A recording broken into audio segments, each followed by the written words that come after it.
അത്ഭുതങ്ങൾ തീർന്നിട്ടില്ല, അടയാളങ്ങൾ തീർന്നിട്ടില്ല കാലത്തിൽ ഈ ലോകത്തിൽ. എൻ്റെ പേര് ജെസ്സി ജോർജ്. ഞാൻ മലമ്പുഴ സെൻറ്റ് ജോർജ് അംഗമാണ്. നവംബർ മാസത്തിൽ എനിക്ക് ഹാർട്ടിന് ഒരു ബുദ്ധിമുട്ടായിട്ട് ICUവിലായിരുന്നു. അതിനുശേഷം ഡോക്ടർ എന്നോട് പേസ് മേക്കർ വയ്ക്കണമെന്ന് പറഞ്ഞിട്ടുണ്ടായിരുന്നു. അപ്പോൾ പറഞ്ഞതിന് ശേഷം ഞാനിവിടെ ശുശ്രൂഷയിലേക്ക് വരാൻ പറ്റിയ സമയത്ത് ഇവിടെ വന്നു അച്ഛൻ്റെ അടുത്ത് പറഞ്ഞ് പ്രാർത്ഥിച്ചായിരുന്നു.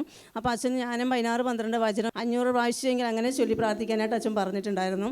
അതേപോലെ തന്നെ സിസ്റ്ററുടെ അടുത്ത് കണ്ടപ്പോൾ സിസ്റ്റർ പറഞ്ഞിട്ടുണ്ടായിരുന്നു എസെക്കിയേൽ 36-26 വചനം, ഒരു പുതിയ ഹൃദയം നിങ്ങൾക്ക് ഞാൻ നൽകും, ഒരു പുതു ചൈതന്യം നിങ്ങളിൽ ഞാൻ നിക്ഷേപിക്കും, നിങ്ങളുടെ ശരീരത്തിൽ നിന്ന് ശിലാഹൃദയം എടുത്തു മാറ്റി മാംസള ഹൃദയം നൽകും, എൻ്റെ ആത്മാവിനെ നിങ്ങളിൽ ഞാൻ നിവേശിപ്പിക്കും, എൻ്റെ കൽപ്പനകൾ പാലിക്കുന്നവരും നിയമങ്ങൾ അനുസരിക്കുന്നവരുമാകാൻ ശ്രദ്ധയുള്ളവരാക്കുമെന്നുള്ള വചനവും ചൊല്ലി പ്രാർത്ഥിക്കാനായിട്ട് സിസ്റ്ററും പറഞ്ഞിട്ടുണ്ടായിരുന്നു.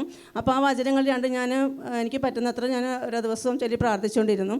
അതിനുശേഷം കഴിഞ്ഞ മാസം എനിക്കത് പേസ് മേക്കർ വെക്കാനായിട്ട് 5-ാം തീയതി പോയി അഡ്മിറ്റ് ആകാനാണ് ഡോക്ടർ പറഞ്ഞിട്ടുണ്ടായിരുന്നത്. അപ്പം ഞാൻ അതിനുശേഷം കഴിഞ്ഞ മാസം അവസാനത്തെ ചൊവ്വാഴ്ച ദിവസം ഞാനിവിടെ വന്ന് അച്ഛൻ്റെ അടുത്ത് ഇവിടെ കുർബാനയിൽ പങ്കെടുത്തിരുന്ന സമയത്ത് കുർബാനയുടെ സമയത്ത് ഇങ്ങനെ ഹോളി വാക്ടറിൻ്റെ ദേഹത്ത് തളിക്കുന്ന ഒരു അനുഭവം എനിക്കുണ്ടായിരുന്നു. അതിനുശേഷം വൈകുന്നേരം അച്ഛൻ്റെ അടുത്ത് പ്രാർത്ഥിക്കുന്ന സമയത്ത് അച്ഛൻ തലയൊക്കെ വെച്ച് പ്രാർത്ഥിച്ചുകൊണ്ടിരിക്കുന്ന സമയത്ത് ഷോക്ക് അടിക്കുന്ന പോലെ ഒരു അനുഭവം എനിക്കുണ്ടായി. അപ്പോൾ അച്ഛൻ പറഞ്ഞു പേസ് മേക്കറിൻ്റെ സർജറി ഈശോ മാറ്റുന്നുണ്ട്, സുഖപ്പെടുത്തുന്നുണ്ടെന്ന് മെസ്സേജ് അച്ഛൻ പറഞ്ഞിട്ടുണ്ടായിരുന്നു. അതിനുശേഷം ഞാൻ നേരത്തെ തന്നെ ബുക്ക് ചെയ്തിട്ടുണ്ടായിരുന്നു ഇവിടെ തൃശ്ശൂർ ഒരു ധ്യാനത്തിൽ പങ്കെടുക്കാനായിട്ട്. ആ ധ്യാനത്തിൽ ഞാൻ പോയി. ആ ധ്യാനത്തിൽ പങ്കെടുക്കാനായിട്ട് പോയി ആദ്യത്തെ ആരാധനയുടെ സമയത്ത് തന്നെ അവിടെ മെസ്സേജ് വിളിച്ചു പറഞ്ഞു ഹാർട്ടിൻ്റെ ഓപ്പറേഷൻ വേണമെന്ന് പറഞ്ഞിരുന്ന വ്യക്തിയെ ഈശോ സുഖപ്പെടുത്തിയിരിക്കുന്നു എന്നാണ് പറഞ്ഞത്. ഈശോ സുഖപ്പെടുത്തുന്നു എന്നല്ല പറഞ്ഞത്, ഈശോ സുഖപ്പെടുത്തിയിരിക്കുന്നു എന്ന് ആദ്യത്തെ ആരാധന തന്നെ പറഞ്ഞിട്ടുണ്ടായിരുന്നു. അതിനുശേഷം ഞാൻ ഇവിടെ തിരിച്ച് വന്നിട്ട് 5-ാം തീയതി ഞാനാണ് അഡ്മിറ്റ് ആകാൻ പറഞ്ഞിട്ടുണ്ടായിരുന്നത്.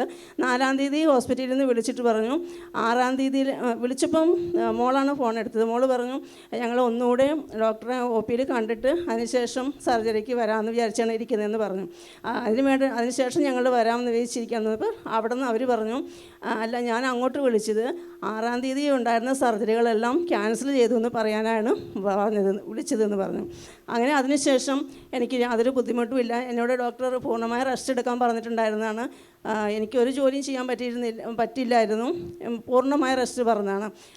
അതിനുശേഷം ഞാനിപ്പോൾ വീട്ടിലെല്ലാ ജോലികളും ചെയ്യുന്നുണ്ട്. വീട്ടിൽ മാത്രമല്ല പറമ്പിലും അത്യാവശ്യം എനിക്ക് എല്ലാ ജോലികളും ഞാൻ ചെയ്യുന്നുണ്ട്. എനിക്ക് യാതൊരുവിധ ബുദ്ധിമുട്ടുകളുമില്ല. ഈശോ സുഖപ്പെടുത്തി. ഈശോയ്ക്ക് നന്ദി. പേസ് മേക്കർ വെക്കണമെന്ന് പറഞ്ഞ് ചേച്ചിക്ക് വലിയ സങ്കടമായിരുന്നു. മാത്രമല്ല വലിയൊരു എമൗണ്ട് അതിനാവശ്യമാണ്. അവരുടെ അത് താങ്ങാനും സാധിക്കില്ല. അതിനുശേഷം ശുശ്രൂഷയിൽ വന്നപ്പോഴാണ് ജ്ഞാനം 16:12 എസെക്കിയേൽ 36:26 അങ്ങനെയുള്ള വചനങ്ങൾ നമ്മൾ ഉച്ചരിച്ച് പ്രാർത്ഥിച്ചാൽ നമ്മുടെ ശരീരത്തിലെ രോഗങ്ങൾ വിട്ടും. അതിനുശേഷം കഴിഞ്ഞ മാസം ശുശ്രൂഷയിൽ പങ്കെടുത്തു. കർത്താവ് പൂർണ്ണമായിട്ട് സൗഖ്യം നൽകി അനുഗ്രഹിച്ചു. ഹല്ലേലൂയ.